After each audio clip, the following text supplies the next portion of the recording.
Begitu besarnya kepercayaan Khadijah kepada Muhammad, beliau bahkan menyerahkan barang dagangan yang sebelumnya tidak pernah dititipkan ke pedagang lain.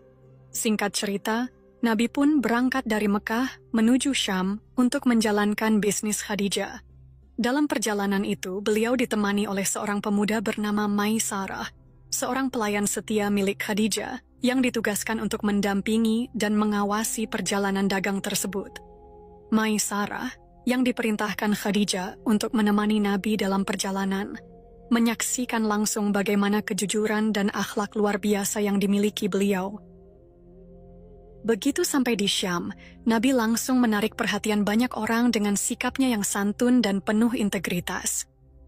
Para pedagang dan pelanggan pun merasa nyaman bertransaksi dengannya, hingga dagangannya laris manis. Setelah semua urusan dagang selesai, Nabi pun kembali ke Mekah.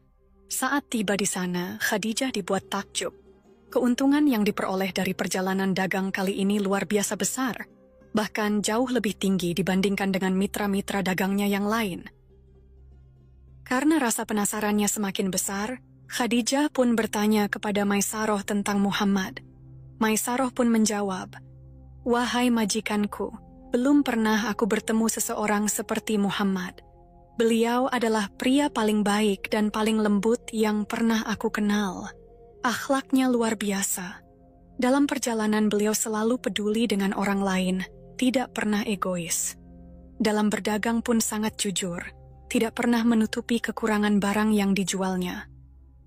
Bahkan, beliau memperlakukan aku dengan sangat baik, berbeda dengan kebanyakan orang yang sering berlaku kasar terhadap budak.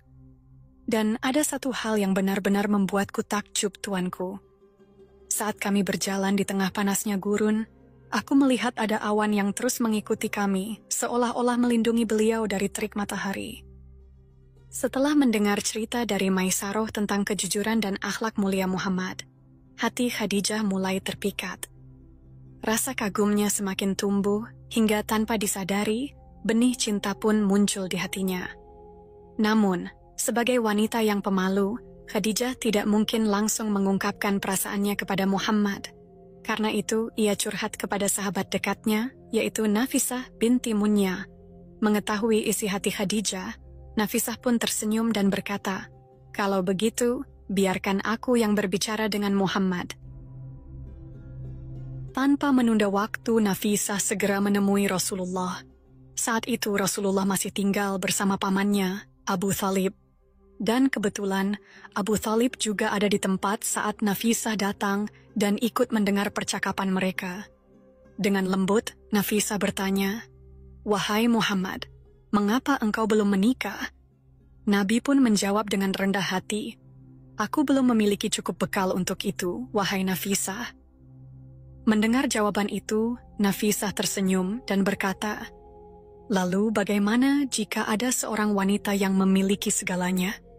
Kecantikan, keturunan terhormat, kekayaan, kecerdasan, dan kedudukan yang tinggi.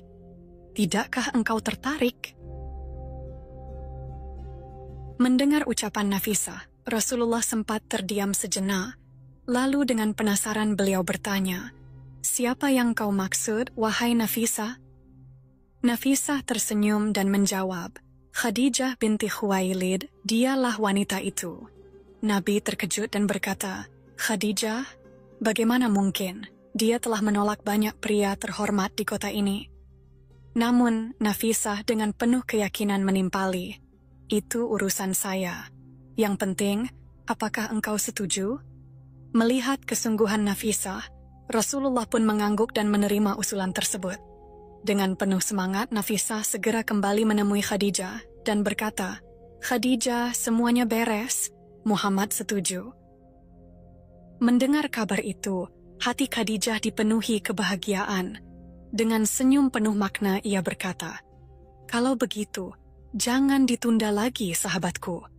Nafisah pun kembali menemui Rasulullah dan berkata dengan penuh semangat, "Wahai Muhammad, semuanya sudah beres. Khadijah telah setuju." Mendengar hal itu, Rasulullah pun bertanya, "Lalu, apa yang harus aku lakukan sekarang?" Dengan yakin, Nafisah menjawab, datanglah ke rumah Khadijah bersama paman-pamanmu. Tak lama setelah itu, Rasulullah pergi ke rumah Khadijah bersama para pamannya. Di sana mereka disambut oleh ayah Khadijah, Khuwailid bin Asad, serta sepupunya, Waraqah bin Naufal. Dalam pertemuan tersebut, Abu Thalib, paman Nabi, berbicara mewakili keluarga Rasulullah. Ia berkata, Muhammad memang bukan orang kaya, tetapi kemuliaan dan kehormatannya tidak perlu diragukan. Mendengar hal itu, keluarga Khadijah menegaskan bahwa mereka tidak memandang harta sebagai hal utama. Bagi mereka, akhlak dan kepribadian Muhammad jauh lebih berharga. Keluarga Khadijah menerima lamaran Nabi Muhammad dengan penuh kebahagiaan. Mereka sudah lama mengagumi akhlak mulia beliau. Akhirnya, lamaran itu diterima, dan tak lama kemudian, Nabi Muhammad SAW menikah dengan Sayyidah Khadijah. Pernikahan ini terjadi sekitar 2 bulan setelah kepulangan Nabi dari Syam. Acara pernikahan berlangsung meriah, dihadiri oleh Bani Hashim dan para pemuka dari Bani Muthar. Lalu, berapa sih mahar yang diberikan Nabi kepada Khadijah? Nabi memberikan mahar berupa 20 ekor unta besar, jumlah yang cukup berharga pada masa itu.